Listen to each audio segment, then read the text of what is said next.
Amém, meus queridos. Graças a Deus, estamos aqui para a continuação do nosso estudo que iniciamos numa outra ocasião, onde tratamos sobre o tema de Israel. Nós intitulamos esse nosso estudo de A Conversão de Israel. Nós decidimos dividir esse estudo pelo menos em duas partes, porque são vários temas que nós tratamos.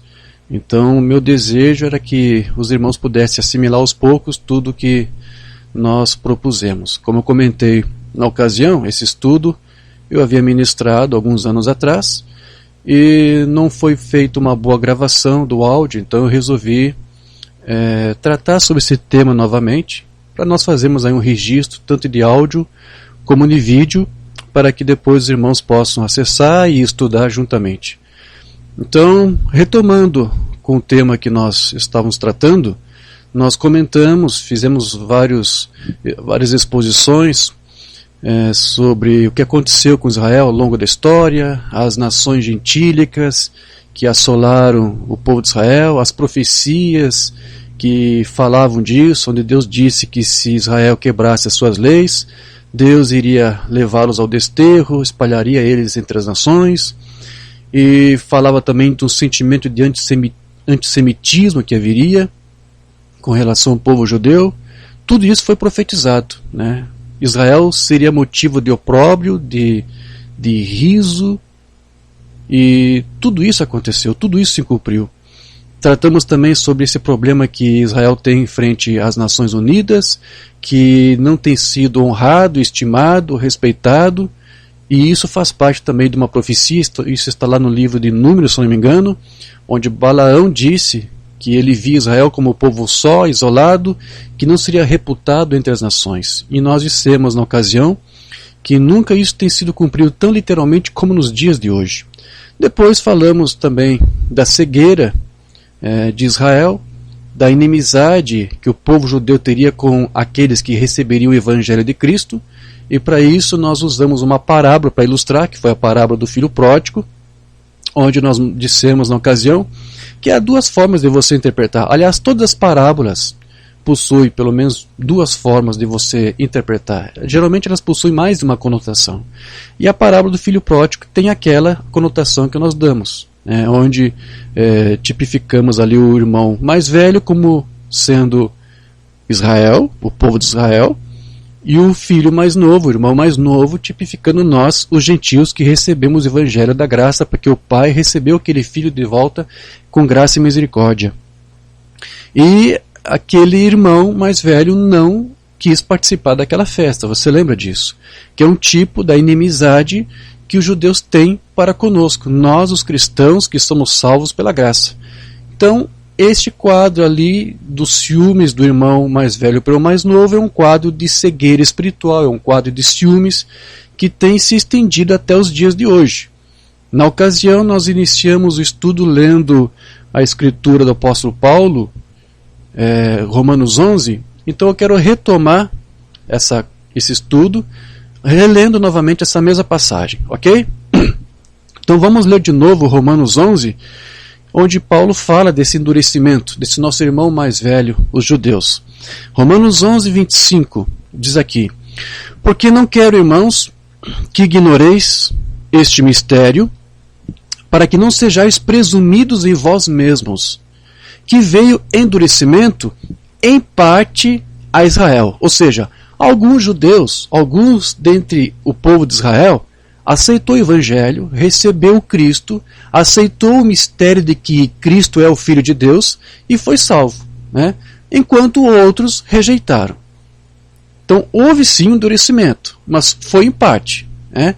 Aí depois ele diz: até que haja entrado a plenitude dos gentios, e assim todo Israel será salvo. Ou seja, já não vai ser mais como tem sido nos dias de hoje, um judeu aqui, um judeu ali, alguém que crê em Cristo ou em Yeshua HaMashiach, como eles quiserem chamar. Não, todo Israel vai ser salvo. Israel como nação, como um país.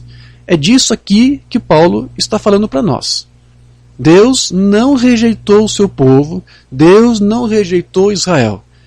Nós tratamos na outra ocasião que aquela teologia da substituição que as igrejas criaram é falsa, e você tem mais uma comprovação disso aqui.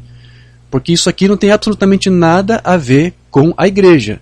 A teologia da substituição tenta converter todas as promessas dirigidas para Israel como sendo para a igreja. Mas Paulo aqui não está falando da igreja.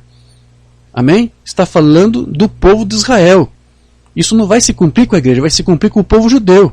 Paulo está se referindo aqui a Israel. Então essa teologia da substituição, mais uma vez, não encontra amparo aqui nessa escritura que nós lemos. Depois Paulo diz mais. Como está escrito, virá de Sião o libertador, e ele apartará de Jacó as impiedades. Esta é a minha aliança com eles, quando eu tirar os seus pecados. Agora preste atenção no que Paulo aqui vai dizer para nós. Quanto ao evangelho, são eles inimigos por vossa causa. Relembrando mais uma vez aquela figura, não é isso, do irmão mais velho. Ele ficou com ciúmes, né, porque viu o seu irmão mais novo ser recebido pelo pai, ele não gostou disso, então ele se converteu como se fosse um inimigo ali, praticamente. E isso é uma figura do que os judeus são para nós. Paulo aqui diz, são inimigos vossos por causa da fé que vocês têm, por causa do evangelho, por causa da graça que foi estendida a vocês. Então isso é uma figura daquele filho mais velho ali, que ficou com ciúmes do outro irmão, né?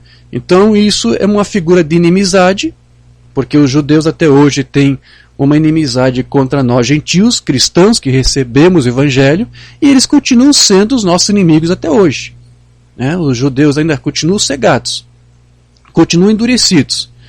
Ok, mas então, irmão Diógenes, como é que é isso? Então esse povo está endurecido, está cegado, é como aquela figueira estéril que não produz frutos. E agora, como é que vai ser o fim desse povo? Eles vão tudo se perder? Essa raça toda vai tudo para o inferno? Não professam o cristianismo, são inimigos do evangelho, porque nós cremos no evangelho, não confessam Cristo, são endurecidos, não produzem frutos, são como uma figueira estéril, então vão tudo para o inferno? Olha só o que Paulo aqui vai dizer para nós agora. Quanto, porém, à eleição, amados por causa dos patriarcas. Como assim, irmão Diógenes? Quer dizer que mesmo esse povo não sendo crente em Cristo ou em Yeshua HaMashiach, como nós cremos, quer dizer que eles ainda assim podem ser salvos? É isso que Paulo aqui está dizendo para nós. Não, mas irmão Diógenes, não pode ser, eu não posso crer nisso. Bom, então você também tampouco pode crer na mensagem. Porque se você se lembrar, o irmão Branham disse lá no 5º selo, quando ele pregou, ele disse que aquelas almas que estão debaixo do altar não eram cristãos. Lembra disso? Ele disse que aquelas almas que estão lá não professaram o cristianismo. E ele disse que eram judeus. Eles não se perderam, eles não foram para o inferno. Estão ali sendo guardados, reservados, até que outros se unem a eles, para que depois eles possam ser salvos na ressurreição. Vamos ver como é que o irmão Branham disse isso? Lá no 5º selo. Agora, quem são estas almas então? Essa é a coisa seguinte. Quem são elas então, se não são a igreja primitiva? Aquelas almas lá não eram cristãos. Não eram a igreja. Este é Israel que há de ser salvo como nação. Como nação. Todos aqueles que são predestinados, os eleitos, os judeus eleitos. Tem judeus que não são da eleição. Tem judeus que são israelitas, são de sangue israelita, são de Israel, mas não são da eleição, não são predestinados. Agora, esses são Israel eleitos. Esse é Israel, esse é o próprio Israel. Agora, eles são Israel, que está debaixo deste altar. Observem, Israel foi cegado com o exato propósito de nós sermos salvos. Agora, quem o cegou? Deus. Deus cegou os seus próprios filhos. Então veja, o irmão Branham, ele disse que aqueles judeus ali não eram crentes. Eles não tinham o testemunho de Cristo. Eles nunca professaram que Jesus Cristo era o Messias, que veio e que cumpriu as Escrituras. Eles não aceitaram. Mesmo assim, mesmo sendo cristãos, mesmo tendo tido um testemunho de Cristo, eles não se perderam, né? Ele vai dizer mais. Agora, lembre-se, que foi isto? Eles foram mortos por amor da palavra de Deus, não por testemunho de Cristo, não por amor do testemunho de Cristo. Por que isso? Porque eles não creram em Cristo. Eles eram nossos inimigos, segundo o Evangelho, mas aqui o irmão Branham está dizendo que essas almas que ali estão não se perderam. E essas almas, disse o irmão Branham, são desde o tempo da crucificação de Cristo até o dia em que todo Israel será salvo. Todos eles estarão para lá. Uns irão para lá. Os que são da eleição. Certo? Vocês entenderam isto? Mas lembre-se, a igreja entra também. Os mártires da igreja foi por amor da palavra de Deus e por amor do testemunho de Jesus Cristo. Mas esse não tinha esse testemunho. Mas estes não tinham o testemunho de Jesus Cristo, por amor da palavra de Deus e por amor do testemunho que deram. Só isso, só por esse testemunho.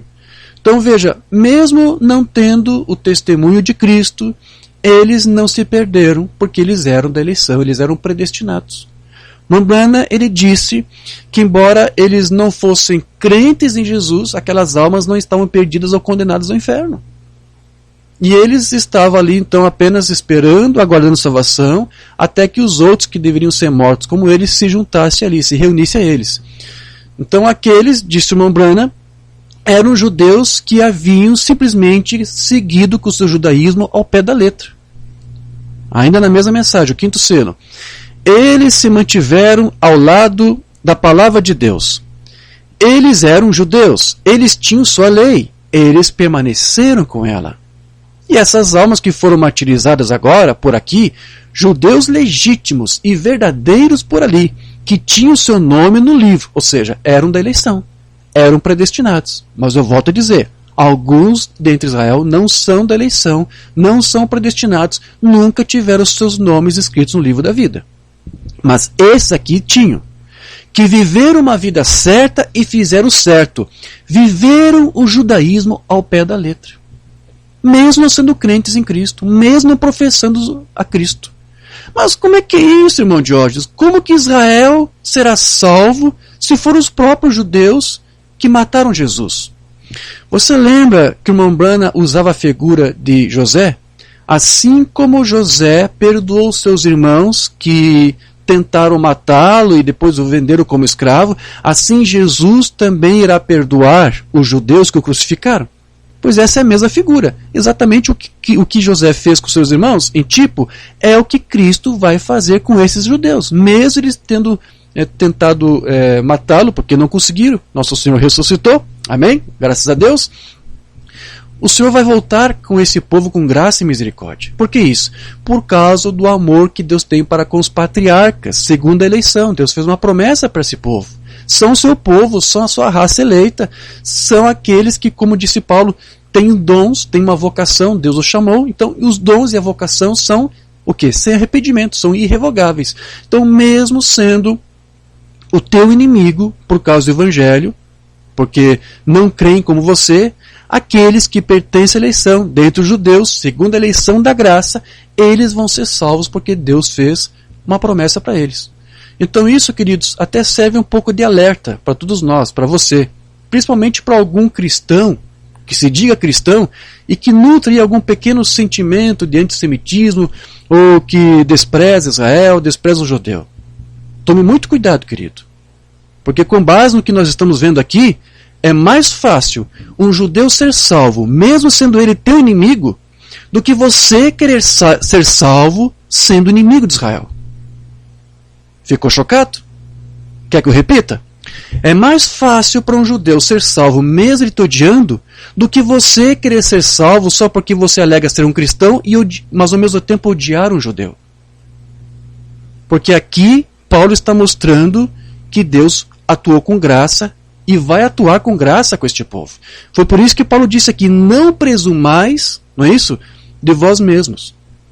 Tenha muito cuidado. Porque essas almas aqui não professaram Cristo, esses judeus não professaram o cristianismo e eles vão ser salvos. E ao longo das eras, muitos que professaram o cristianismo sequer vão estar ali entre eles para receber sua salvação. Depois, Paulo vai dizer mais aqui. Porque assim como vós também outrora fostes desobedientes a Deus, nós gentios era como aquele povo insensato, como aquele filho pródigo da parábola, que tomou sua parte da herança e foi embora, mas agora alcançastes misericórdia à vista da desobediência deles. Assim também estes agora foram desobedientes para que igualmente eles alcancem misericórdia. à vista da que vos foi concedida, porque Deus a todos encerrou na desobediência, a fim de usar de misericórdia para com todos. Então, pense duas vezes antes de dizer que Deus será injusto em salvar todo Israel, mesmo sendo hoje nossos inimigos, por causa do Evangelho. Porque você também no passado era um inimigo de Cristo e Cristo morreu por você mesmo assim. E a mesma graça, a mesma misericórdia que Ele demonstrou por mim, por você, para todos nós gentios, pagãos como éramos, Ele vai demonstrar essa mesma graça, essa mesma misericórdia para com o povo de Israel. A mesma misericórdia que Ele demonstrou para nós vai demonstrar, vai estender isto para eles. Então o que Paulo está tentando dizer para nós aqui é de que foi necessário que houvesse uma rebelião por parte de Israel para que a graça chegasse até nós os gentios. Foi necessário uma rebelião, um endurecimento, uma apostasia entre eles rejeitaram o Cristo, para que hoje essa graça se estendesse a nós e a aliança que Deus firmasse agora fosse também estendida a nós. Mas nós sabemos que Deus vai um dia voltar as costas para nós gentios e vai se voltar outra vez para Israel. E o que vai provocar isso vai ser também uma apostasia. Se foi uma apostasia que fez Deus virar as costas para Israel e se voltar para nós, será uma apostasia da nossa parte que vai fazer Deus virar as costas para nós e se voltar outra vez para Israel. Vai ser exatamente a mesma coisa. Vai chegar um ponto em que a apostasia das igrejas cristãs vai atingir um clímax, vai chegar um ápice com a igreja mundial, com o anticristo reinando por todo o mundo e principalmente pela crucificação da palavra. Porque o que fez Deus virar as costas para os judeus e se voltar para nós gentios foi porque eles crucificaram Cristo na carne. E o que vai fazer Deus se voltar definitivamente para os judeus e virar as costas para as igrejas gentílicas é porque elas também farão um sacrifício, também farão uma crucificação, melhor, mas será da palavra. E convenhamos, a crucificação da palavra deste dia é muito pior do que a crucificação da carne. Porque, embora aqueles judeus tenham crucificado Jesus Cristo na carne, todos aqueles que depois se arrependeram puderam ser salvos. Mas nesta hora, quem resolver crucificar a palavra não poderá ser salvo. É bem diferente. Consegue ver a diferença aí? Eu lembro que ontem mesmo alguém escreveu um jornal em um dos meus vídeos, um crítico, fez duras críticas a William Branham, chamando de falso profeta e que o seu ensino estava tudo errado. Esse senhor teria sido melhor se ele tivesse ficado em silêncio. Ele ali crucificou a palavra no meu entendimento. Ok? Então você tem que ter muito cuidado. Então essa apostasia que vai acontecer é que vai chegar um momento em que Deus vai dizer, olha, atingiu o cálice, né? Chegou no limite. Então Deus se volta novamente para os judeus. Enquanto isso não acontece, né, Israel está aqui, mesmo com o seu endurecimento, servindo a Deus da sua forma, guardando o judaísmo, tentando praticar a lei, os seus rudimentos. Né? Você sabe que nesse instante os judeus estão tentando de todas as maneiras aí edificar um outro templo, um terceiro templo, já tem a planta já está pronta, já sabe mais ou menos onde eles vão colocar ali. Eles já têm todos os utensílios prontos, confeccionados, o sacerdócio levita também já está pronto, já está treinado, inclusive já andaram fazendo alguns sacrifícios, sim, já queimaram alguns sacrifícios para fazer alguns ensaios, só não pode fazer lá no mesmo local onde fica lá a cúpula da rocha, que é o monte do templo. Quando Israel, em 67, na Guerra dos 6 Dias, retomou Jerusalém, eles tiveram que ter reservas com relação ali àquele complexo da cúpula da rocha, do templo, porque existe um tratado de paz ali, e eles têm que seguir esses termos, que eles têm com a Jordânia. Então, Israel não pode fazer nenhuma cerimônia religiosa naquele local. Eles podem entrar no complexo, só não podem orar, não pode fazer nenhuma liturgia, nenhuma celebração, né, nenhuma cerimônia religiosa.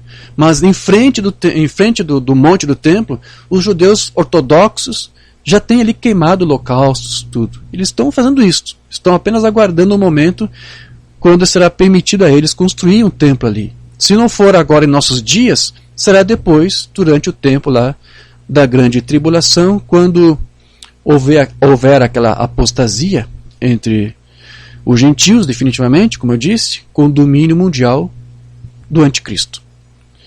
Certo? Agora veja, queridos, quando ocorrer essa apostasia, então, das igrejas gentílicas, quando Deus vai se voltar para Israel, antes que isso aconteça, antes que venha a apostasia, antes que ocorra a grande tribulação, com o reinado do anticristo, nós entendemos, o Umbanda nos ensinava assim, que a igreja será arrebatada. A noiva que é tirada da igreja será arrebatada.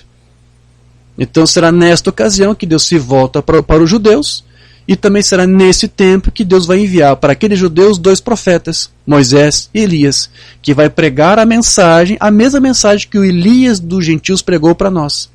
Eles não vão pregar judaísmo, não vão pregar a lei, vão pregar Cristo para eles. Será a mesma mensagem. Deus vai enviar esses profetas para Israel, para preparar um povo ali, que serão aqueles que serão remanescentes dentre eles que vão ser eleitos, e vão ser salvos por causa da eleição, receberão aquela mensagem, será como um selo, eles serão 144 mil que vão ser selados, né? Então, Cristo vem e depois leva este povo, estes judeus remanescentes que vão ser salvos, para se unir a nós, que estaremos lá, nos ares, com o Cordeiro, com Cristo, com o nosso Rei. Ele já é Rei, antes que ele venha reinar na terra, já será nosso Rei lá, né? Nós estaremos lá, a noiva de Cristo estará lá, com o noivo, e ele vai chamar esses judeus para se unir a nós, para que depois ele venha reinar com todos aqui na terra, no reinado milenial. E Jesus, ele contou uma parábola. Ele contou uma parábola para ilustrar tudo isso. O momento em que a noiva é arrebatada, e que ele depois se volta para Israel, para selar um povo, para depois juntar com a noiva e depois trazer os touros de volta. E a parábola que Jesus usou para contar, para ilustrar tudo isso, foi a parábola das 10 virgens. Isso mesmo. Vamos ler isto? Mateus 25. Então o reino dos céus será semelhante a 10 virgens que, tomando as suas lâmpadas, saíram a encontrar-se com o noivo. 5 dentre elas eram nécias e 5 prudentes. As nécias, ao tomarem suas lâmpadas, não levaram azeite consigo. No entanto, as prudentes, além das lâmpadas, levaram azeite nas vasilhas. E tardando o noivo, foram tomadas de sono e adormeceram. Mas à meia-noite ouviu-se um grito: Eis o noivo, saí ao seu encontro. Então se levantaram todas aquelas virgens e prepararam as suas lâmpadas, e as nécias disseram às prudentes: Dai-nos do vosso azeite, porque as nossas lâmpadas estão se apagando. Mas as prudentes responderam: Não, para que não nos falte, e a nós e a vós outras, ide antes aos que vendem e comprai-o. E saindo elas para comprar, chegou o noivo. E as que estavam apercebidas entraram com ele para as bodas, e fechou-se a porta.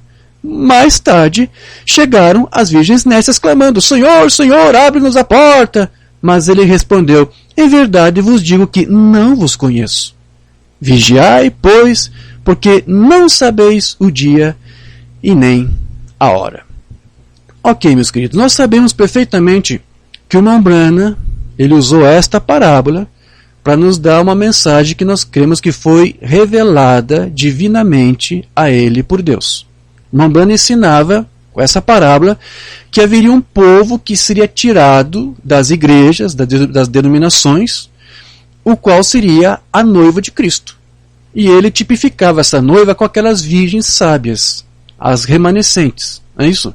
Enquanto que as outras virgens, as nécias, elas tipificam esses que se dizem cristãos, mas que não foram regenerados pelo óleo do Espírito Santo, representado ali pelo azeite, e não foram selados para sua adoção. Então esses, portanto, não vão subir no arrebatamento. Aquelas virgens nécias não sobem, ainda que sejam virgens, né? Eram cristãos e são salvos, né? E dessa forma nós vemos que, em termos gerais, o Mombrana usou essa parábola para dar a ela a mesma aplicação até que outros no seu tempo, outros estudiosos, teólogos, pregadores também estavam dando, embora Mombrana tenha usado aqui uma abordagem um pouco diferente dos outros.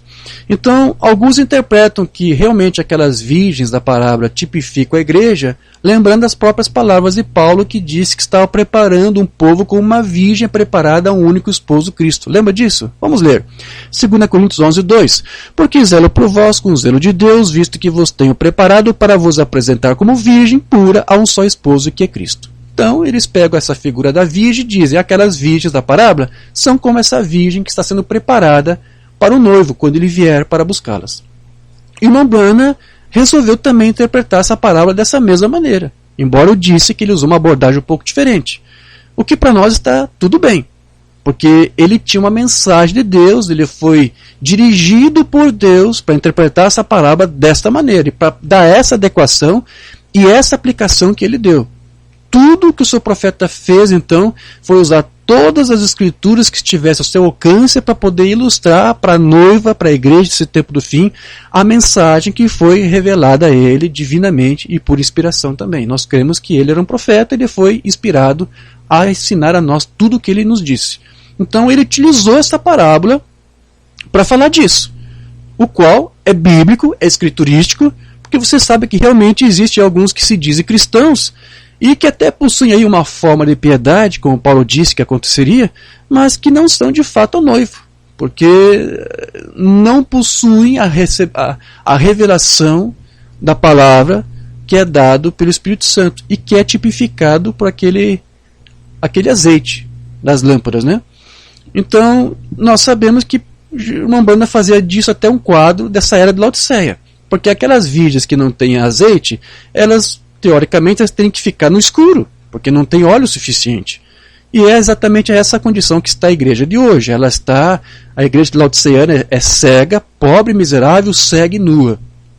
É um quadro espiritual perfeito que Umbanda usou daquelas virgens nessas como tipo para ilustrar as religiões, principalmente a igreja organizada desse tempo do fim.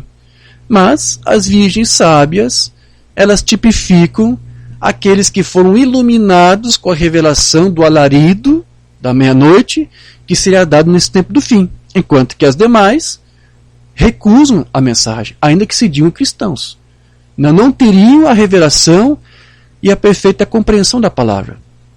Então, o que o Umbanda fez com essa parábola foi uma forma também de dar uma distinção para nós entre a igreja natural e a igreja espiritual, para discernir aquela que é a vinha verdadeira e a vinha falsa. De uma certa forma, ele poderia usar essas figuras das virgens, as sábias e as nécias, para tipificar esses dois tipos de grupos religiosos. Tem a vinha verdadeira e tem a vinha falsa. E ele também usava essa parábola para ilustrar uma outra revelação que foi dada ao Senhor, dado pelo Senhor ao Umbanda, de que existem três classes de crentes. Tem o crente, tem a noiva, mas tem os manufaturados, tem os incrédulos. Ele podia usar essas figuras das virgens sábias e nécias para tipificar tudo isso. Veja, nós entendemos tudo isso muito perfeitamente. E como nós já dissemos no outro estudo, o Umbanda às vezes pegava uma escritura ou mesmo uma parábola e ele podia fazer adequações da sua própria mensagem, conforme o que ele recebia de Deus para transmitir essa mensagem para a igreja. Embora ele fizesse essa adequação, ele não estaria com isso negando algum outro sentido que aquela escritura ou que aquela parábola pudesse ter. Ainda que ele se focasse apenas em um sentido, em uma única conotação, ele não estava com isso negando uma outra possível conotação ou interpretação, invalidando uma outra interpretação ou sentido que aquela mesma escritura ou parábola possuísse. Então, ainda que ele se focasse, da mesma forma como alguns ministros também se focaram, naquela interpretação daquela parábola que ele deu para as 10 virgens, isso não anularia algum outro sentido que aquela mesma parábola pudesse ter. Porque, na verdade, meus queridos, essa parábola aqui, ela também possui uma outra possível conotação. Sim. Umbanda, ele usou essa parábola para se referir à noiva. E como nós dissemos, está tudo bem, não há nenhum problema, isso é bíblico, né? Embora ele não fez da mesma forma como outros. Umbanda foi mais completo do que outros. Porém, essa parábola, na verdade, visto por um outro ângulo, pode não estar tratando exatamente da noiva. E talvez nem fosse esse o propósito de Jesus quando ele contou essa parábola. Uma outra conotação que pode ser atribuída àquelas virgens seria para com o povo de Israel. Isso mesmo, aquelas 10 virgens tipificam ali o povo judeu. E há uma certa dificuldade para alguns assimilarem isto, em razão de haver também até um sério problema de tradução aqui.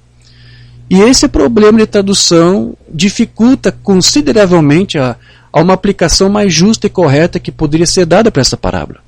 Isto porque, segundo alguns tradutores, quando essa tradução foi feita, uma palavra que estava ali, em algum momento ela foi removida e deixada de fora. E das cópias posteriores, das outras traduções que foram feitas, ela ficou sem essa palavra. E essa única palavra, ela poderia fazer toda a diferença na sua interpretação. Porém, existe aí já algumas traduções que estão colocando de volta essa palavra no seu lugar. Existem algumas traduções que fizeram isto. Eu encontrei no início uma tradução de James Moffat e depois acabei encontrando outras. E ao fazer a sua tradução, Moffat colocou na sua tradução aquela palavra de volta no seu lugar. Nós não temos a tradução de Moffat da Bíblia para o português. Não sei se foi feito, acredito que não. Mas eu encontrei uma tradução para o inglês. Eu encontrei um arquivo digital e eu fiz uma tradução aqui de como que Moffat apresentou. Veja como é que está aqui na tradução de James Moffat em Mateus 25. Ele traduziu assim: então o reino dos céus será comparado a 10 moças solteiras que tomaram as suas lâmpadas e saíram para se encontrar com o noivo e a noiva. Isso mesmo, a palavra noiva estava lá e em algum momento foi tirado. Então, de acordo com essa parábola, o noivo já estava casado. Ele já tinha sua noiva, já tinha sua esposa. E ele não estava indo de encontro a 10 virgens para casar-se. Mas muitos, inclusive dentro da mensagem, estão interpretando que aquele noivo estaria indo de encontro àquelas virgens para casar-se com elas. Ainda que se trate de uma parábola que, como nós sabemos, tem todo o seu simbolismo, como de costume, em momento algum, queridos, Jesus estava aqui insinuando alguma espécie de união poligâmica. Aliás, nos dias de Jesus, eu creio que a poligamia quase não existia mais. Nos tempos de Moisés, a poligamia já não era mais incentivada. Então, Jesus aqui não estava insinuando que aquele noivo iria se casar com 10 mulheres prometidas a ele. Ele, de acordo com a parábola, de acordo com algumas traduções, ele, o noivo ali da parábola, já estava casado, já estava com a sua esposa, já estava com a sua noiva. Então ele não estava dizendo que ele iria se casar com as 10 virgens. Tanto é que se você for prestar atenção, em nenhum momento a parábola diz que as 10 virgens são noivas do noivo. Isso é uma dedução que se faz. Porém, é exatamente assim que alguns estão interpretando. Quando literalmente se pensa que esse noivo estaria chamando essas virgens para casar-se com elas, e porque algumas se atrasaram, então resolveu casar-se apenas com aquelas que ele considerou ser pontuais quando ele as chamou. Então, se esse noivo aqui não estava chamando virgens para contrair matrimônio, uma vez que ele já possui esposa, então veja, queridos, que dentro desse novo contexto aqui, essa conotação que é atribuída às virgens sábias como um tipo da noiva de Cristo já perderia um pouco o seu sentido. Por causa desse problema de tradução aqui, Moffat até colocou uma nota de rodapé na sua Bíblia. Olha só, para tentar esclarecer isto. Ele escreveu aqui: a expressão "e a noiva" está adicionada nas versões latina, síria, etc. Há outras Bíblias que mostram a tradução correta dessa passagem. Há várias outras Bíblias. A sua missão, aqui ele vai dar a explicação dele do porquê. Por que tiraram essa palavra? Talvez acontecesse pelo fato da igreja posterior sentir que somente Jesus, como noivo, deveria ser mencionado. E eu creio que talvez faça sentido isso que ele disse. Porque na parábola é o noivo realmente quem se expõe mais. A noiva, a esposa dele, está como que em segunda cena, digamos assim. Está um pouco ocultada, escondida. Mas veja que ele disse aqui que há outras traduções da Bíblia. Ele disse que as traduções latinas, e quando ele fala a tradução latina, de qual tradução que ele está falando? Está falando da Vulgata, de São Jerônimo. Aquela tradução que ele fez do grego para o latim vulgar, porque tem o latim clássico e tem o latim do vulgo, que o povo fala. Então eu fui lá na tradução da Vulgata, que é uma tradução da Bíblia romana, lá do século IV, 381, 84. Veja como é que São Jerônimo traduziu aqui. Ele tinha os textos gregos e fez a sua tradução para o latim. Então será semelhante o reino dos céus a 10 virgens que, tomando as suas lâmpadas, saíram a receber o esposo e a esposa. Então o esposo vem e chama as virgens para se unir a ele e à esposa. Há outras Bíblias, como ele disse, as Bíblias sírias. Eu encontrei uma outra tradução também da Bíblia aramaica, a Bíblia aramaica no inglês comum, no inglês simples. E não se esqueça que aramaico era o idioma de Jesus. Quando ele contou essa parábola, ele a contou em aramaico. Veja como é que está lá no aramaico. Então o reino dos céus será comparado a 10 virgens. As mesmas tomaram suas lâmpadas e foram ao encontro do noivo e da noiva. Assim está na Bíblia aramaica. Também achei uma outra tradução aqui, Bíblia Douay-Rheims, nem sei se pronuncia assim. Veja como é que está lá. Então o reino dos céus será semelhante a 10 virgens que, tomando as suas lâmpadas, saíram ao encontro do noivo e da noiva. É isso, queridos. Inclusive, essa parábola aqui das 10 virgens, ela só aparece no Evangelho de Mateus. Você percebeu isso? Nos outros evangelhos não aparece. Por que só em Mateus aparece? Porque esse Evangelho de Mateus foi escrito exclusivamente para o povo judeu. O autor tentou de todas as maneiras convencer de que aquele Jesus de Nazaré era o Messias que Israel estava esperando. E é por isso que essa parábola só aparece nesse evangelho, porque foi escrito para os judeus e essas virgens aqui está tratando de Israel. Tanto é que esse evangelho de Mateus, ele foi escrito originalmente em hebraico. Depois foi feita uma versão para o grego. Né? Então, se nessa parábola o esposo já estaria com a sua esposa, isso então significa que dentro dessa nova conotação aqui, a igreja já estava arrebatada. É isso mesmo. Aqui nessa parábola, queridos, o arrebatamento já aconteceu. A noiva gentílica já está com o noivo. Então, quem são essas virgens aqui? Você nunca vai conseguir entender ou saber o que elas são se você não conhecer um pouco daquelas antigas tradições judaicas, de como que era celebrado o casamento, porque do contrário você vai correr o risco de tentar compreender um livro de conteúdo oriental com uma mentalidade ocidental. Então, vamos procurar entender um pouquinho só como é que eram os casamentos, como é que era feito as cerimônias religiosas lá no Oriente, no tempo de Jesus. Vamos apenas resumir aqui em traços gerais, né, porque podia haver variações, poderia haver uma flexibilidade, mas de lá para cá alguma coisa eles mantêm, alguma coisa os judeus já mudam.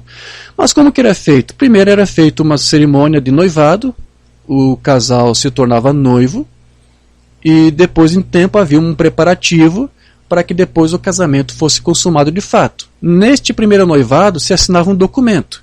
Se a moça resolvesse namorar alguém já era adultério, porque praticamente já estavam casados, ainda que não fosse consumado o casamento. Quando o casamento era marcado, a data do casamento era marcado, então o noivo ia até a casa do pai, onde a noiva até então ainda continuaria morando. O noivo vai até a casa do pai da noiva com os seus acompanhantes, que eram jovens, solteiros, né, moços, e então chegando na casa do pai da noiva, lá nessa casa do pai era feito o casamento. Ali era feita a cerimônia. Dali então saíam o noivo com a noiva, e junto com a noiva também saíam as suas virgens, que eram acompanhantes, eram damas de honra. E elas faziam uma procissão, digamos assim, noturna, porque isso era feito de noite, e eles saíam da casa do pai, e o noivo levava a sua esposa até a casa que ele construiu para ambos morarem durante o tempo do noivado. Chegando lá na casa do casal, então era feita uma festa que geralmente durava aí uma semana. Então eles faziam uma procissão noturna pelas ruas, né? O noivo com a sua noiva, com a sua esposa já casada, e atrás deles seguiam os amigos do noivo e os que serviam o noivo, os seus jovens, os seus moços, e as moças, as virgens da noiva, da sua esposa. Né? Em termos gerais, era assim que era celebrado o casamento. De lá para cá, é provável que os judeus tenham mudado alguma coisa. Então, as virgens da noiva, geralmente elas eram as últimas a entrar lá nas bodas. O noivo ele tinha os seus acompanhantes, que eram moços, e a noiva tinha as suas donzelas, que eram solteiras e virgens. E até hoje, como eu disse, os judeus ainda celebram alguma coisa, mudando aqui, uma coisa aqui ou ali. Portanto, Jesus não estava ali pregando poligamia. Porque, embora os judeus façam alguma coisa parecida até hoje, em nenhum momento, numa cerimônia judaica, você vai ver o esposo se casando com as donzelas da sua noiva, com as virgens da esposa. Não. E nem tampouco Jesus, quando contou esta parábola, estava sugerindo isso. E muito menos entenderam dessa forma quem estava ali ouvindo, porque quem ouviu Jesus contar esta parábola entendiam perfeitamente o que Jesus estava falando, porque ele estava pegando ali elementos que era corriqueiro deles. Embora, muito provavelmente, eles não estão entendendo o simbolismo daquela parábola que ele estava contando. Mas os elementos, todos estão entendendo. Ninguém está interpretando que Jesus estava pregando poligamia ali. Mas como é que foi? Como é que estão interpretando hoje? Dessa forma, né? Que o noivo queria se casar com 10 virgens. Então veja que Jesus não estava contando uma parábola para ilustrar ali poligamia. Ele está apenas expondo, usando elementos corriqueiros, como eu disse, do dia a dia, para ilustrar uma mensagem. Então, esse costume oriental, né, da noiva ter as suas virgens, não era nos dias de Jesus, era muito mais antigo, de séculos antes. Inclusive, tem registro na Bíblia de como que era feito esse casamento. Você pode ver um registro disso lá no Salmo 45, que é um salmo messiânico. O Salmo 45 fala do reinado milenial, quando o rei estiver reinando com a sua noiva, que é a figura da igreja, a sua rainha. Veja como é que está lá no Salmo 45, verso 13. Toda formosura é a filha do rei no interior do palácio. Essa filha do rei somos nós, é a noiva, é a rainha, é a igreja. A sua vestidura é recamada de ouro, em roupagens bordadas conduzem-na perante o rei, que é o nosso noivo, nosso Cristo. As virgens, suas companheiras que a seguem, são trazidas à tua presença. Então veja, sempre existiu essa prática da noiva ter as suas virgens que acompanham. Essas virgens apenas faziam companhia à rainha, mas elas não eram noivas do rei. O rei não casava com as virgens da rainha. E da mesma maneira, as virgens da parábola não se casam aqui com esse noivo porque esse já está casado. Na parábola ele já tem a sua esposa, elas são chamadas para se unir ao esposo e à esposa, segundo essas traduções que eu li para você.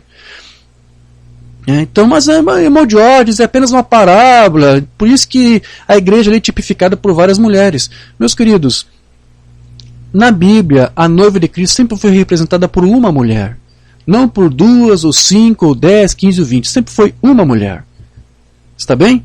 Então Jesus não estava dizendo que esse noivo estava comprometido com 10 mulheres, mas porque 5 não chegaram pontualmente, então resolveu casar somente com as outras 5 que estariam preparadas. Não. O ocidental quer interpretar um rito oriental com uma mentalidade ocidental, mas isso não vai funcionar. Então eu espero que agora você já consiga entender de quem essas virgens aqui estão se referindo, dentro dessa outra perspectiva aqui que eu estou apontando para você. Eu disse e repito, há 2 formas de você interpretar as parábolas. Mamãe deu aquela interpretação que está correta, é bíblica, é escriturística e foi revelada por ele. Mas há uma outra adequação. Toda escritura tem uma outra forma de você ver. Essa aqui é uma outra conotação. Então, segundo essa nova conotação, na qual aqui nós estamos adentrando, essas virgens aqui são o povo judeu. Seria aqui Israel como nação. Porque aqui o arrebatamento da noiva gentílica já aconteceu, e quando isso suceder, Jesus ele descerá com um alarido também, com um clamor, para chamar agora Israel para a sua conversão. Aquelas virgens remanescentes, porque eram 10 e no fim ficaram só 5. Essas que restaram, as 5, as remanescentes, é a figura do remanescente judeu que vai ser salvo.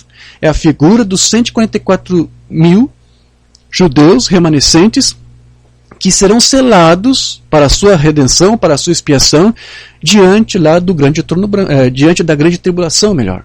Então as virgens nécias seriam quem nesse caso? Que não tinham óleo, né? Porque você lembra que foi dito a elas, vão procurar os vendedores de azeite para comprar óleo. Quem seriam esses vendedores de azeite? Também poderiam ser uma figura do Moisés e Elias, porque eles estarão pregando a mensagem, porque será a mensagem dele que vai ungir, que vai selar, né, aqueles 144.000.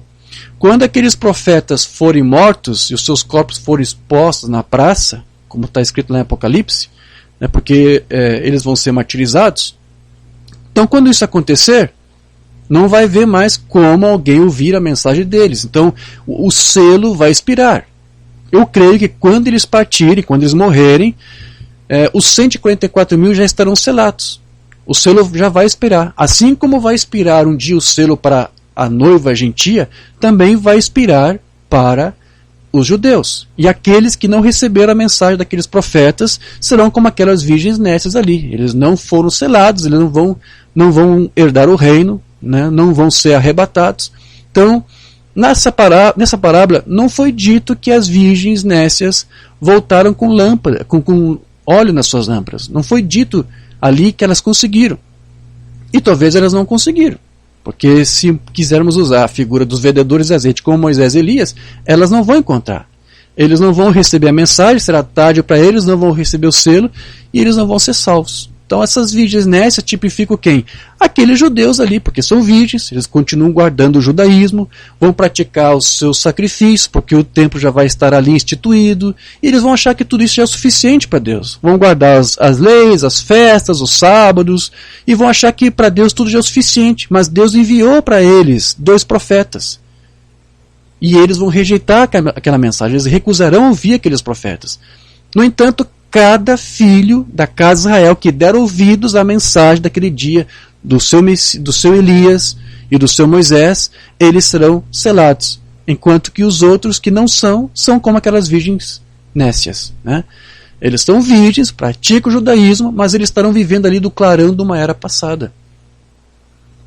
Então eles não vão poder receber a sua redenção, vai expirar o selo para eles.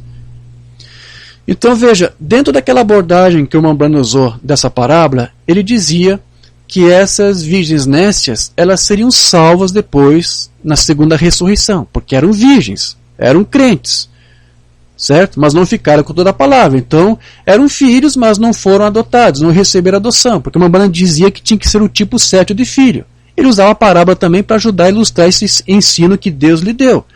E ele disse que esse povo depois também vão ter uma chance, eles vão ser salvos, mas só depois do reinado milenial. Lá em Apocalipse 20, verso 12, fala que diante do trono branco vai ser abertos os livros, o livro da vida e o livro das obras. E alguns que não tiverem os seus nomes encontrados no livro da vida irão para o inferno.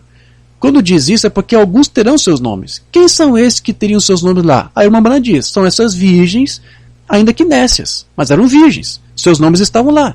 Então Mambrano usava essa parábola para até ajudarmos a entender essa escritura. O que está correto, está perfeito. Dentro dessa conotação. Mas como eu disse, há uma outra conotação.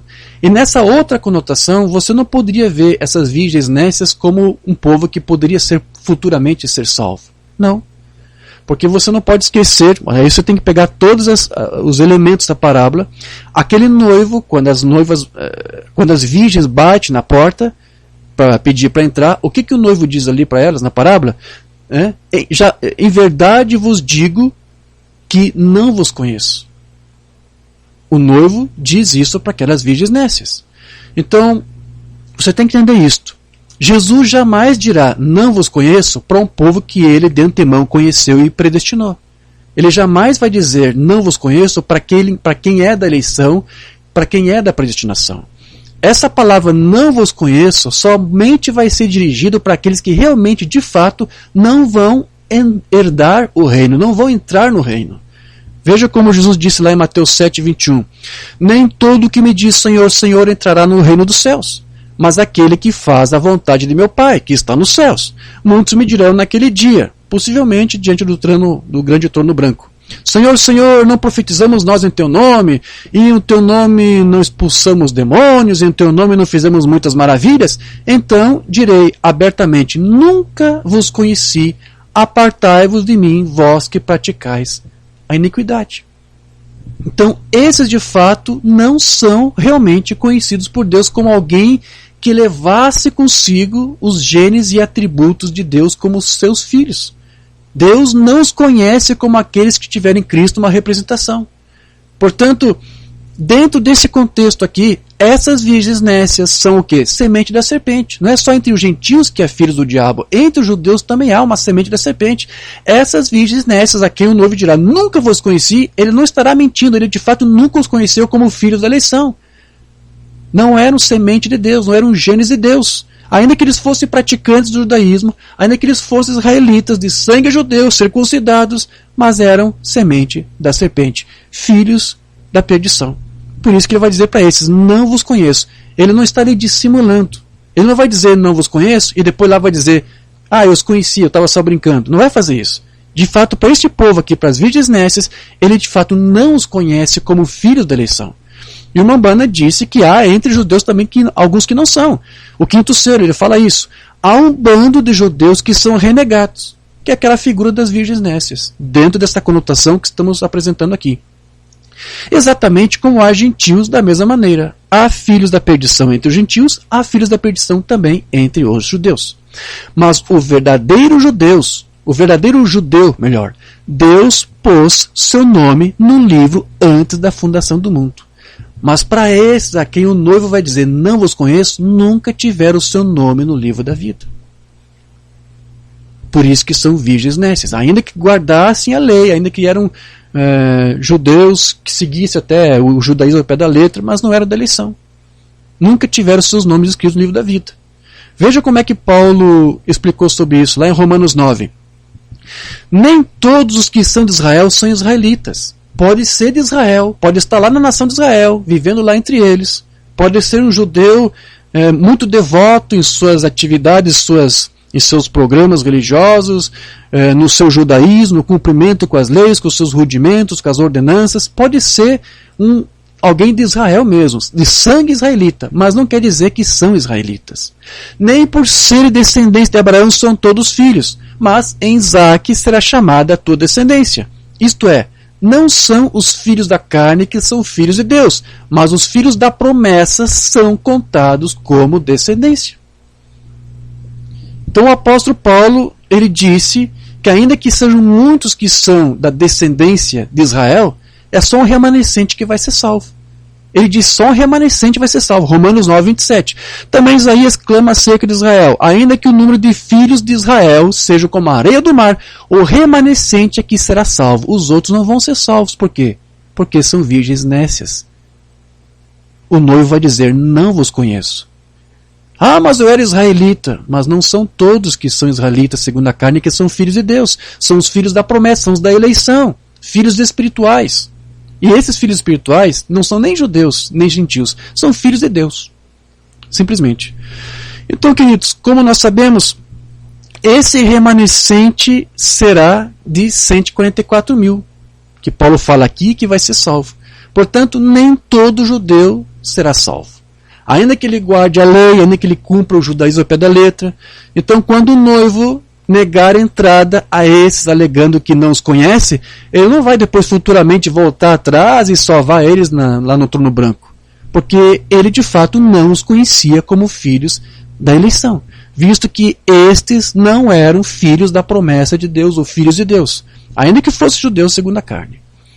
Então, como as virgens sábias não se casam com aquele noivo, eu creio que você já entendeu, e seria ao mesmo tempo um tipo do remanescente judeu que vai ser salvo, então tal conotação, embora não fosse usada nenhuma vez pelo irmão Branham, isso não cria nenhum conflito com a sua própria mensagem. Visto que o próprio irmão Branham disse em várias ocasiões que os judeus também não fazem parte da noiva. Você lembra disso? Essas virgens não se casam com o noivo. São as virgens sábias. O remanescente das virgens tipifica o remanescente judeu que vai ser salvo. Essas virgens não se casam com o noivo, porque o noivo na parábola já está com a sua noiva, você já entendeu. E se elas tipificam os judeus vão se casar com o noivo? Mambana disse que os judeus aqui, esse remanescente, não se casa com o noivo, não faz parte da noiva. Vamos ver alguns sermões onde ele trata disso. Perguntas e respostas sobre Hebreus número 1. Observe a tribo de Judá, 12.000, Ruben, 12.000 e assim por diante. Gad, 12, Naftali, e por todo o caminho até Asser, Zabulon e todas estas 12 tribos de Israel. E 12 vezes 12 são quanto? 144 mil. Estes são os 144 mil judeus, não gentios. Judeus. Não tem nada a ver com a noiva. Exato. Exatamente como aquelas virgens sábias que não tem nada a ver com a noiva, porque o noivo não se casa com aquelas virgens. Elas são tipo dos 144 mil. Então, segundo essa outra conotação aqui que nós estamos avaliando, para aquela parábola, as virgens sábias não são tipo da noiva, mas do remanescente judeu que será salvo na tribulação e que também não faz parte da noiva. Então, as testemunhas de Jeová estão erradas em sua doutrina. A Bíblia diz claramente que eles são judeus e não gentios. Eles são servos de Deus, exatamente como aquelas virgens que são servas da noiva e do noivo. São servos de Deus, e o gentio nunca foi considerado servo. Nós somos filhos e filhas, não servos. Mas, como eu disse, aquelas virgens da parábola são servas. Outra coisa que nós também precisamos considerar é que uma Umbanda sempre nos fazia lembrar da esposa gentia de José, que ficava à parte no palácio enquanto ele se revelava para os seus irmãos. Eu já mencionei essa figura antes, estamos tocando nesse assunto mais uma vez. José depois se revelava aos seus irmãos para cuidar deles.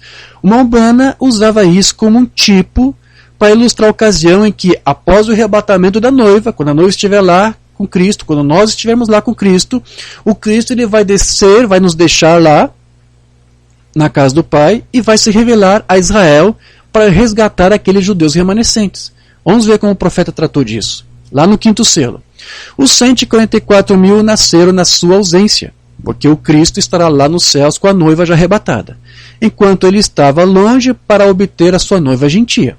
Ainda que tenham tentado se livrar de José, sua graça se estendeu a eles. Ainda que eles tenham tentado se livrar de Jesus, ele ainda volta a se aproximar, porque eles estavam cegos.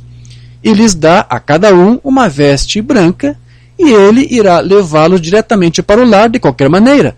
Não faz nem um pouquinho de diferença, porque ele já disse, eu salvarei a todos eles de qualquer maneira. Foi uma promessa, os dons e os chamados são irrevogáveis. E veja, é exatamente isso aqui que nós vemos nessa parábola das virgens. A noiva já está com o noivo, não é isso? Porém, ela se encontra ali fora de cena, não aparece muito, porque exatamente como a esposa de José, que está lá no palácio, enquanto o noivo chama as damas de honra da sua esposa, para que depois, seguida, elas se unam a eles, ao noivo e à noiva. Podemos até a própria figura do casamento judaico para você ver dessa forma. Porque eu disse que depois que o noivo ia até a casa da esposa para casar-se com ela, então as donzelas seguem o noivo e a noiva no seu cortejo até que ele leve a esposa para a casa que ele fez para sua esposa, para ambos morarem. Você pode até pegar disso um tipo do que vai acontecer. Porque o noivo vai estar lá na casa do pai, como disse uma Umbanda, vai deixar a noiva gentia lá, e ele vem para buscar as virgens dela, que são os judeus. Então os judeus são regenerados, são salvos, e ele leva e os une lá na casa do pai. Depois da casa do pai, ele leva a nós, a sua noiva, a rainha, até a casa que ele vai preparar para morar com ela. Onde é que vai ser? Aqui, no reinado milenial. É aqui no reinado milenial que nós vamos viver com o nosso rei. E as virgens, né, as virgens sábias, melhor, são o remanescente judeu, é o reinado judeu que vai ser também instituído, assentado sobre a terra. Foi assim que uma Umbanda ensinou. Vamos lá para a mensagem, a festa das trombetas. Recorde, a noiva já está no céu. A esposa de José estava no palácio. E José despediu tudo que estava ao redor dele e se fez conhecido aos seus irmãos, as virgens sábias. Vê? A sua esposa e filhos, eles estavam no palácio, quando ele retornou para se fazer conhecido aos judeus. O que é isso? É o esposo chamando as virgens sábias. Aí está a expiação, aí está o som da sua trombeta. Agora, vamos ver como é que uma Umbanda explicou isso com mais detalhes no livro das Eras. Vamos ver lá. Uma exposição das 7 eras, a partir da página 27. Agora, voltando à história de José encontrando-se com seus irmãos. Você se recorda que nem todos os irmãos vieram. José sabia disso e insistiu que todos os irmãos aparecessem diante dele, ou ele não poderia se dar a conhecer a eles. Finalmente, eles trouxeram o que estava faltando, que era o pequeno Benjamim. E ele vai dizer daqui a pouco que esse Benjamim tipifica os 144.000 judeus remanescentes que vão ser salvos. Foi o pequeno Benjamim, o irmão germano de José, que incendiou sua alma. E quando o nosso José, isto é, Jesus, vier as pessoas que têm guardado os mandamentos de Deus e que têm voltado para a Palestina, sua alma se incendiará. O pequeno Benjamim tipifica os 144 mil israelitas provenientes de toda a terra que tem voltado para a Palestina para a sua redenção. Eles se encontrarão lá prontos para receber aquele ao qual conhecer corretamente a eterna vida, assim como aquelas virgens sábias estavam prontas, preparadas, com azeite em suas vasilhas. Eles dirão: este é o nosso Deus, por quem temos esperado. Então eles verão aquele a quem traspassaram, e eles chorarão desalentados. De onde vieram estas horríveis feridas? Como isto aconteceu? E eles plantearão e chorarão, cada família à parte, cada qual à parte na agonia da dor. Se você observar aqui, Mambana está citando a escritura de Zacarias 12:10. E se você ler do versículo 10 até o versículo 14, o que você tem ali nessa escritura é um resumo da conversão nacional do povo judeu. É disso que está tratando ali aquelas passagens de Zacarias, e é exatamente disso aqui que o Mambana aqui está falando. Israel será salvo como uma nação. Agora, onde estará a igreja gentia enquanto Jesus está dando-se a conhecer aos seus irmãos? Recorde que a noiva de José com os 2 filhos estavam no palácio, pois José tinha ordenado que todos me deixem, façam-nos todos saírem diante de mim. Portanto, a noiva gentia estava escondida no palácio de José. Aonde irá a igreja gentia no arrebatamento? Para dentro do palácio. A noiva será retirada da terra. Ela será arrebatada antes da grande tribulação a encontrar seu Senhor nos ares. Por 3 anos e meio, enquanto a ira punitiva de Deus é derramada, ela estará na grande ceia das bodas do Cordeiro. Então, ele retornará, deixando sua noiva na casa de seu pai, enquanto se dá a conhecer aos seus irmãos. Veja, é por essa razão que naquela parábola das virgens, a noiva não aparece ali, porque ela está na casa do pai. Mas depois o noivo chama pelas virgens para fazer companhia a ele e a sua noiva. Neste mesmo tempo, o pacto anticristão que os judeus fizeram com Roma será quebrado. Roma e seus aliados, então, enviam suas tropas para destruir todos os judeus tementes a Deus e fiéis à palavra. Veja, o Mambana disse no 5º selo que esses 144 mil serão martirizados. Se não todos, talvez a grande maioria. Mas enquanto eles vêm contra a cidade para destruí-la, aparecerá nos céus o sinal da vinda do Filho do Homem. Isso é o noivo chamando as virgens. Com seus poderosos exércitos. Quem são esses? Os companheiros do noivo. Para destruir aqueles que andam destruindo a terra. Com o inimigo desbaratado, Jesus então vem e apresenta-se aos 144 mil. Tendo visto seus poderosos atos de salvação, eles chegaram a conhecer seu poder, mas também, ao verem suas feridas e saberem que eles o tinham rejeitado até aquele momento, os faz chorar na agonia do terror e temor. Assim como fizeram seus irmãos de outrora quando estavam diante de José, tendo forte medo de que fossem mortos.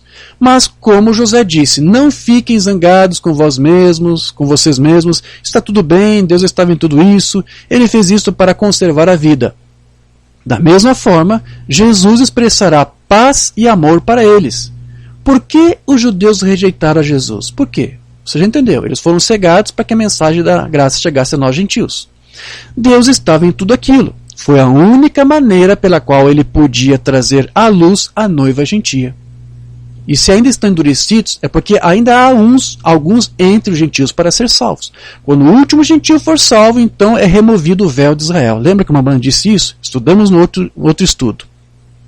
Então, ele morreu na cruz para conservar a vida da igreja gentia. Agora, esses 144 mil não estão na noiva. Claro, na parábola aquelas virgens não se casam com o noivo. Ele está já casado ali com a sua esposa. Não é isto? Em Apocalipse 14:4, eles são chamados virgens. Os 144 mil judeus remanescentes são virgens. Por que isso? Porque aquelas virgens remanescentes da parábola é um tipo deste povo aqui remanescente que vai ser salvo. São virgens. Eu creio que a essa altura você já está entendendo. Depois essas virgens se unem ao cortejo do noivo e da noiva.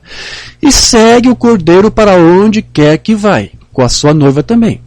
O fato de que eles não têm se contaminado com mulheres mostra que são eunucos, Mateus 19:12. Os eunucos eram os guardas das câmaras nupciais. Eles eram servidores, exatamente como as virgens sábias da parábola. Note que eles não se assentam no trono, mas estão diante do trono. Como aquelas donzelas, as tuas donzelas do Salmo 45 serão chamadas à tua presença. Mas não são chamadas para sentar no trono junto com o rei e com a rainha ali. As virgens sábias não se assentam no trono. É isso que o Rambam está dizendo. Israel não vai se assentar no trono como a noiva de Cristo, porque não fazem parte da noiva. As virgens da parábola não se casam com aquele noivo. Não, eles não estão na noiva, mas estarão no glorioso reino milenar. Então todo Israel aqui será salvo como uma nação. É isso que o Rambam aqui está dizendo. Quanto ao noivo, ele realmente não se casa com essas virgens porque elas são companheiras da noiva, são súditos do reino, se é correto usar essa palavra súditos. São as suas servidoras. Da mesma maneira como o remanescente judeu, que será salvo, não será visto como a esposa do cordeiro, mas vai estar ali com o cordeiro e com a sua rainha no reinado milenial. Então veja, queridos, com isso aqui nós podemos concluir que, embora o Rambam se detivesse apenas em um único sentido que ele deu para essa parábola das virgens, o que ele ensinou com aquela conotação que ele deu não entra em conflito nenhum com outro significado possível que esta parábola poderia ter. E enquanto alguns estudiosos tentam escolher uma única interpretação, eu, na verdade, consigo criar uma harmonia entre as duas. As duas conotações estão corretas. E elas não entram em conflito uma com a outra, desde que você não faça nada que fale ou que venha de encontro ou contra alguma escritura ou alguma verdade doutrinal, algum ensino doutrinal. Mas tudo que o Rambam falou sobre esta parábola, a forma como ele colocou, é bíblico e está correto. E o que nós fizemos aqui foi apenas confirmar para você aquilo que o próprio profeta disse, que as escrituras, isso vai incluir também as parábolas, têm um duplo sentido. Tem duas formas de você interpretar. Eu sei que eu mencionei isso em outros estudos anteriores e agora estou dizendo, mas eu vou citar aqui alguns sermões onde o Rambam trata disso. Mensagem que não temos traduzida, lagarta, locusta, gafanhoto, pulgão de 53. Agora, esta profecia, é claro, como todas as outras profecias, possui um significado composto. Toda profecia tem um significado composto. Uma profecia às vezes tem um significado natural, ela então tem um significado espiritual. Outra mensagem, Abraão e sua descendência após ele.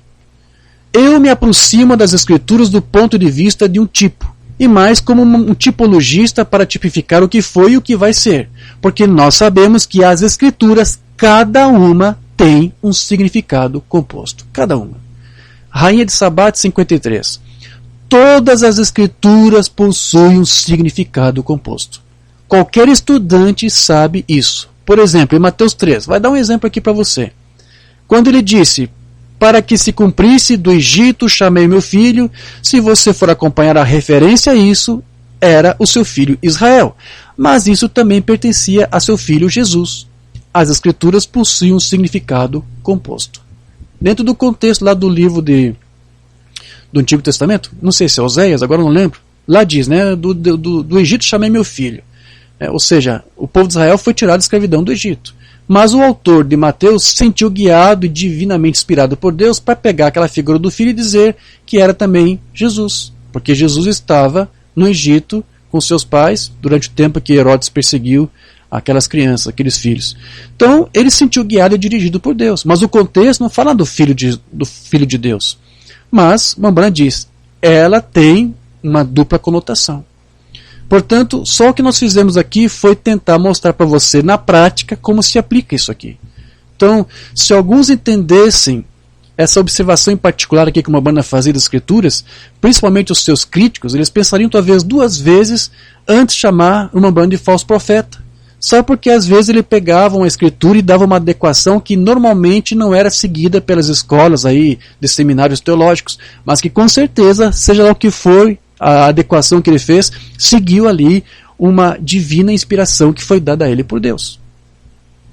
Então, vamos lá, voltando para esse tema aqui.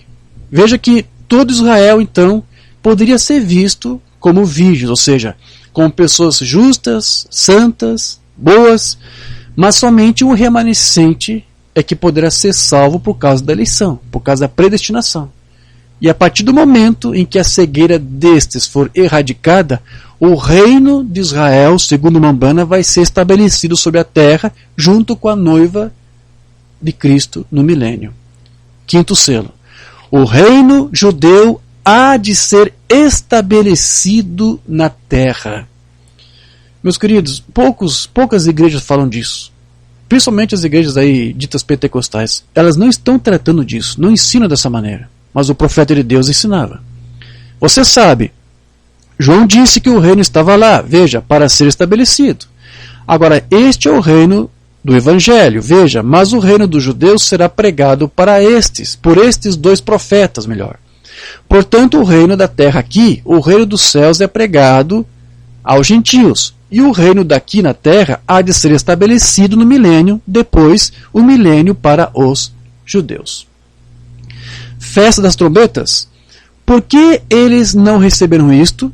Por que os judeus não receberam isto? Eles eram homens justos, eles eram homens bons, eles eram homens santos, eram virgens, mas eram nécios, e eles eram todo tipo de pessoas. Mas para quem está predestinado a ouvir a palavra, aqueles que recebem o seu selo. E como você sabe se é a palavra, cada um diz isto. É a promessa da Bíblia. Amém. Então veja, nós entendemos que podemos ver que a mensagem dada àqueles 144 mil judeus por Moisés e por Elias é o que vai tirar os judeus do seu judaísmo e os levará para Cristo. A festa das trombetas. Veja, não será alguma organização que descerá lá embaixo e chamará os judeus. Serão dois homens, Moisés e Elias, ambos profetas. Embora o Umbanda chegou a dizer que esses profetas pudessem ser os mesmos do Antigo Testamento, o Moisés e o Elias do Antigo Testamento, lá em Perguntas e Respostas sobre os selos, na pergunta número 10, se não me engano, o Umbanda disse que poderia ser, na verdade, homens que tinham unção daqueles profetas. Estou inclinado a crer que serão homens ungidos com o espírito deles, assim como Eliseu foi ungido com o mesmo espírito que estava sobre Elias. Então essa questão ficou um pouco meio que em aberto. Há um mistério em torno disso aí ainda. Então, de qualquer maneira, é eles que levarão os judeus a crer no Evangelho de Cristo e não para praticar o judaísmo. Outra vez a festa das trombetas. Recordem, a noiva gentílica é para ter um profeta chamado Elias, que é para tirá-los de suas tradições, a noiva. Da mesma forma que estes profetas tiraram os judeus do judaísmo para Cristo. Aqueles profetas vão fazer isso, não vão pregar judaísmo. A expiação, mas as virgens nécias vão ficar com o judaísmo. E os gentios já conhecem a expiação. Então, nesse caso, quem seriam aqui então as virgens nécias, como eu tenho dito? Os judeus que recusaram receber a mensagem do Moisés e do Elias e que vão persistir no judaísmo. Outra vez aqui a festa das trombetas.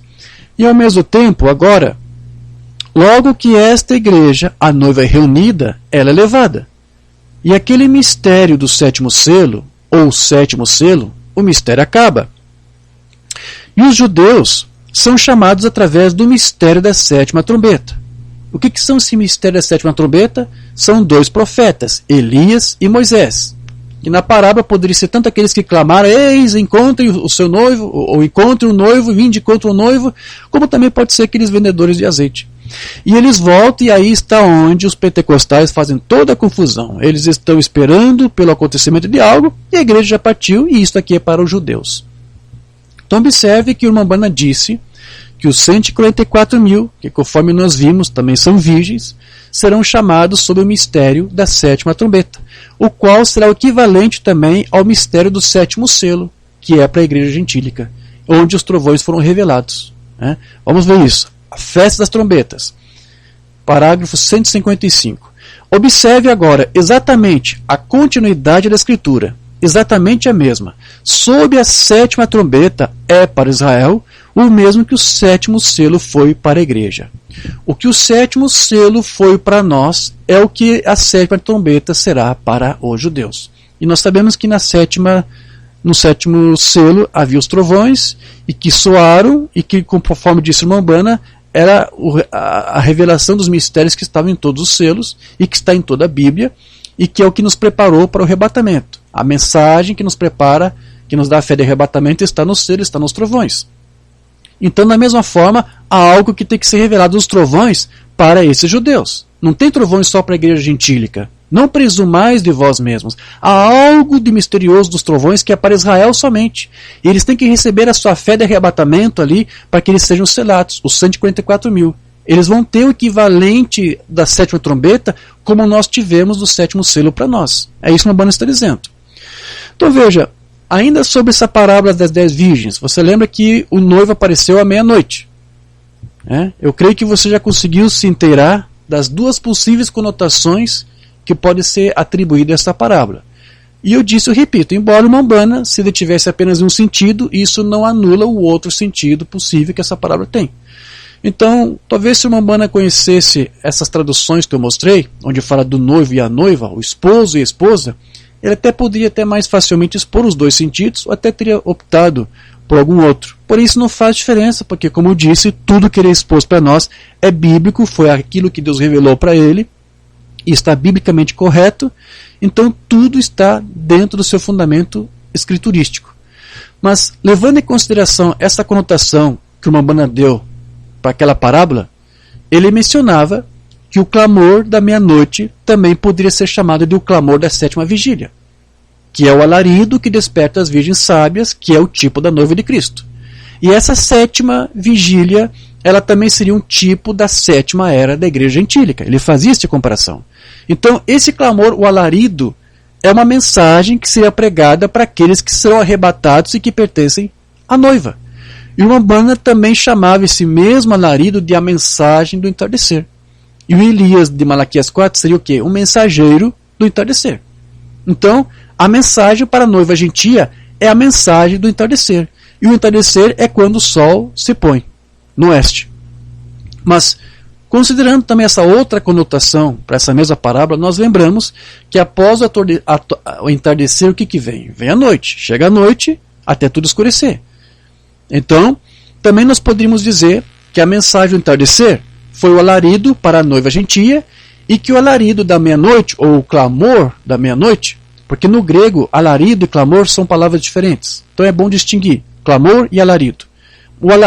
O clamor da meia-noite seria a mensagem entregue para o remanescente de Israel, que será salvo. Porque você entendeu que aquelas virgens é um tipo também dos judeus.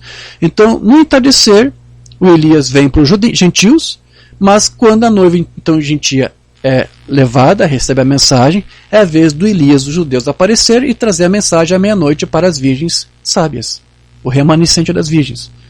Porém, entenda que uma Umbanda também pregou para a noiva gentia a mesma mensagem da meia-noite. Ele pregou. Mas como, irmão Jorge? Agora você está me deixando confuso. A mensagem da meia-noite é para os gentios ou é só para as virgens lá sábias, para os judeus? É para ambos, porque a mensagem é a mesma. A mensagem que o Elias dos gentios pregou para nós, da igreja gentílica, será a mesma mensagem que o Elias dos judeus pregará para os judeus remanescentes. Porque é Cristo, eles não vão pregar judaísmo. É a mesma mensagem. Então você pode dizer que uma Umbanda também pregou a mensagem aí da meia-noite. Ele também pregou isto. A mensagem, tanto para a noiva como para as damas de honra, são a mesma. As virgens da noiva são a mesma mensagem. Porém, será em tempos diferentes. Será em dispensação diferente. Se uma Umbanda tivesse pregado a mensagem para os judeus, que mensagem ele ia pregar? A mesma que ele pregou para os gentios. E será a mesma mensagem que o Elias judeu vai pregar para eles. Então, se os judeus de hoje rejeitassem a mensagem do Elias gentil, eles também teriam que rejeitar aquela mensagem. Mas nós entendemos que eles estão sendo cegados por enquanto. Por isso que eles têm que rejeitar essa mensagem. Então, é interessante você recordar que na noite em que os filhos de Israel, lá no Egito, estavam preparados para partir, eles precisaram colocar uma espécie de sinal selo nos umbrais das portas, nas vergas, que era um selo, praticamente um selo, um sinal, o sangue do cordeiro, para que quando o anjo da morte passasse, poupasse os seus primogênitos. E isso foi quando? Isso foi à meia-noite. À meia-noite o anjo da morte passou e a casa que não estivesse preparada com tal sinal viria o seu primogênito morrer. Então quem não estivesse preparado é como se fosse aquelas virgens nécias. As que estavam preparadas é como as virgens sábias, que à meia-noite esperaram. E foi à meia-noite que aquele anjo passou. Êxodo 11:4. Disse mais Moisés: assim o Senhor tem dito, à meia-noite eu sairei pelo meio do Egito, e todo primogênito na terra do Egito morrerá, desde o primogênito Faraó, que haveria de sentar-se. Êxodo 12:29. E aconteceu que à meia-noite o Senhor feriu a todos os primogênitos na terra do Egito. Então, o povo de Israel, que estava de prontidão, à meia-noite, para deixar o Egito, tão logo o Senhor surgisse ali para livrar-os da morte, poderia também muito bem ser tipificado por aquelas 5 virgens sábias que estavam prontas para encontrar-se com o noivo quando o clamor da meia-noite veio para elas. E assim teve todo filho de Deus, tem que se preparar. Né? Tem que se preparar e guardar a sua palavra até aquele momento. Então, da mesma maneira como no Egito, Israel teve um sinal para poupá-lo da morte, os 144 mil também receberão o seu sinal, a fim de serem salvos quando a ira do Senhor pisar sobre a terra. E quanto àquelas virgens que não estavam prontas, quando aquele clamor da meia-noite soou, o que levou a perder o seu encontro com o noivo e a noiva, isso é um tipo dos judeus que vão sofrer a morte e a perdição eterna quando o anjo da morte passar por Jerusalém, que espiritualmente, diz lá Apocalipse, será comparada a Sodoma e Egito. Porque o anjo da morte passou lá no Egito, mas os que estavam com o selo foram separados à meia-noite. Aqui na terra, a Jerusalém será comparada a Sodoma e Egito, mas o anjo da morte vai passar, mas quem tiver o selo, quem tiver preparado, as virgens que estiverem preparadas, serão poupadas. Agora veja, por que eu digo tudo isso? Porque o Umbanda comparou as duas coisas, ele juntou isso. Ele comparou aquele clamor da meia-noite que aprontou os judeus para saírem do Egito com o mesmo clamor dado às virgens para irem de encontro ao noivo. Mostrando que o clamor da meia-noite é exatamente o mesmo. Tanto para Israel natural quanto para a igreja espiritual, nós, a noiva gentia. Mensagem que não temos traduzida pela fé Moisés. Quando Israel se preparou à meia-noite, eles tinham tudo o que eles possuíam neste mundo, arrumado e pronto para ir. Estavam preparados. Põe os seus calçados, põe as suas roupas, prepare-se para sair. À meia-noite vai vir o anjo, estejam prontos para sair. Deus, envia-nos um avivamento assim. Nós arrumaremos tudo e nos prepararemos para partir. O clamor da meia-noite é uma vinda, sair para encontrá-lo.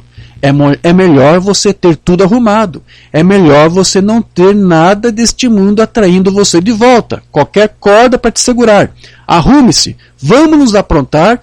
Estamos partindo. Veja, a mesma figura ali do clamor da meia-noite para os judeus, o profeta disse, é também para nós. Nós também temos que ser como aquelas virgens sábias. Apronte-se, prepare. Porque você não sabe a hora que o noivo vai vir para buscar. Então aqui está correto. Então, de qualquer maneira, tudo isso se aplica tanto para Israel como também para a noiva gentílica. Se o irmão Branham tivesse pregado para os judeus, o que ele pregaria? A mesma mensagem que ele pregou para nós. E é a mesma mensagem que os judeus vão ouvir. Mas, irmão Diógenes, tem um profeta aí dizendo que a mensagem dele, irmão Diógenes, é a mensagem do clamor da meia-noite. Porque depois dele teria que vir outro profeta. E ele cita o Umbanda. O Umbanda disse, depois de mim terá que vir outro profeta. Claro, o Umbanda disse isso. Depois que ele partisse, teria que vir um outro, teria que vir um Josué. Mas ele disse que é o Espírito Santo. Josué é o Espírito Santo. Esse é o outro que teria que vir depois dele.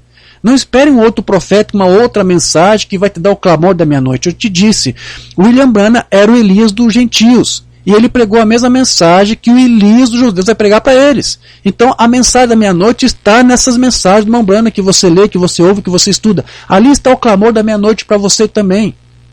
Dentro daquela conotação que ele apresentou. A mensagem da meia-noite já está nas fitas, meu querido. Você não precisa de um outro profeta, de um outro Josué para te revelar algo. Não, eu tenho ministério. Isso é Janes e Jambres. Isso é personificação. Isso é um subterfúgio para tentar enganar os incautos. Tudo que você precisa fazer é como aquelas virgens sábias, aprontar-se, ficar com todo o azeite, com toda a mensagem, receber tudo o que você tem da revelação deste dia, receba, aceite e prepare-se, esteja arrumado, esteja pronto. Mantenha-se firme e alerta para você não ser confundido.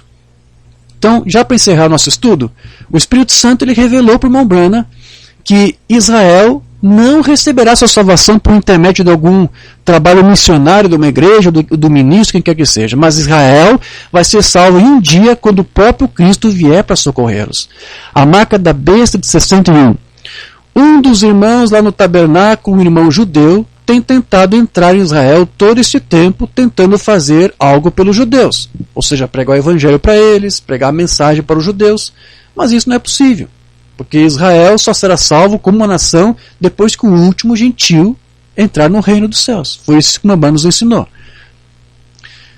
Disse que ele queria ganhá-los para o Senhor. E ele veio ao tabernáculo outra manhã, ele levantou quando a unção estava correndo e ele disse: Irmão Brana, gostaria de lhe fazer uma pergunta. Como poderei alguma vez entrar em Jerusalém? Tenho tentado de todos os modos. Eu disse: eu não saberia o que lhe dizer. Irmão Brana não tinha resposta. Mas naquele instante o Espírito Santo se moveu, né? Deus ungiu o seu profeta, lhe deu uma revelação inspirada e disse: não é assim, porque Israel nascerá num só dia. Ele está falando do que aqui? Da conversão nacional do povo judeu. Num só dia virá a conversão deles. Não será evangelizando um pouquinho aqui e ali. Há os judeus que se convertem, mas a palavra fala de algo mais do que isso, né? Zacarias 12, né? Sempre, nós estamos próximos disso. Então veja, para comprovar mais uma vez que o Mambrano não concordava com aquela teologia da substituição que olha para a igreja gentílica como sendo aí a Israel espiritual, o Mambrano não concordava muito com isso. Ele diz aqui na mensagem: o Cristo identificado em todas as eras. Não temos traduzido. 1 de abril de 64. Israel foi salvo como uma nação, mas você será salvo como um indivíduo. A noiva é salva como indivíduo, um aqui, um ali, mas os judeus, num só dia, disse o Mambrana, serão salvos. Então, quando isso acontecer, o reinado milenial vai ser estabelecido e os judeus vão chamar o Cristo de Filho de Davi. É isso que ele disse. Na carta áudio para o irmão Liveio, o Mambrana disse isso. Bem, isto que ele será no milênio para esses judeus. Tu, filho de Davi. É assim que os judeus vão chamar o nosso esposo. Então, quanto àquela parábola que nós mencionamos no primeiro estudo, lembra? Da figueira estéril? Ela não ficará estéril para sempre. Aquela figueira que teve que ser cortada porque não deu frutos, um dia, meu querido, um dia, essa figueira, Israel, vai frutificar. Ela realmente e finalmente ela frutificará. Porque ela vai confessar Cristo. Ela vai confessar Jesus como seu Senhor. Nós lemos aqui as palavras de Mambrana no livro das Eras. Mas nós temos também uma palavra, uma escritura, que eu quero mostrar aqui, embora possa ser uma pequena adequação, uma adaptação que eu estou fazendo, mas vai ilustrar esse pensamento que eu estou apresentando para vocês, que vai acontecer no milênio. Joel 2:22. Não temais, animais do campo, porque os pastos do deserto reverdecerão, porque o arvoredo dará o seu fruto. A figueira, quem é a figueira? Israel. A figueira e a vide, quem é a vide? A noiva. Os filhos da eleição segundo a graça. A figueira e a vide produzirão com vigor. Naquela parábola, a figueira não estava dando frutos. Mas há uma palavra que diz: um dia, a vide e a figueira juntos vão produzir, vão frutificar. Isso vai ser quando? No milênio. A figueira e a videira vão produzir e vão dar seus frutos juntos. Eles frutificarão para o Senhor juntos, como uma só família. O povo de Deus. Aquela figueira, que outrora era estéril, finalmente frutificará. Leio isto aqui e encerro. Isaías 27, verso 6. Dias virão em que Jacó lançará raízes, florescerá e brotará Israel, e encherão de fruto o mundo. Um dia, essa figueira vai frutificar para Deus. Amém, meus queridos? Eu espero que esse estudo que nós trouxemos tenha ajudado um pouco você a compreender tudo isso. Logo abaixo na descrição do vídeo, eu vou deixar aí o link do texto, onde você possa ler tudo, examinar com calma e fazer suas próprias pesquisas. E eu sinceramente espero que esse texto possa ajudar a estimular nossos irmãos, em especial os ministros da mensagem, a se interessarem um pouco por esse tema, Porque muitas coisas mais eu creio que poderia ser dito sobre Israel, sobre a nação de Israel que vai ser salva. Muita coisa que o profeta falou. Você também poderia agregar suas próprias colocações. Você, ministro, tenha esse cuidado, meu querido. Você, ministro da mensagem. Fale de Israel para a sua igreja. Há um espírito aí tentando fazer o povo ser pró-árabe e rejeitar o povo de Deus. Mas você sabe que é uma promessa. Ele disse: abençoarei aqueles que te abençoarem e amaldiçoarei aqueles que te amaldiçoarem. Então, não deixamos esse espírito antissemita entrar em nossos tabernáculos. Vamos falar de Israel. Vamos falar deste povo que tem bênçãos, que tem promessas. Deus nunca rejeitou completamente esse povo, porque os dons e as chamadas são irrevogáveis. Amém, meus queridos? Que o Deus de Israel te abençoe. Shalom.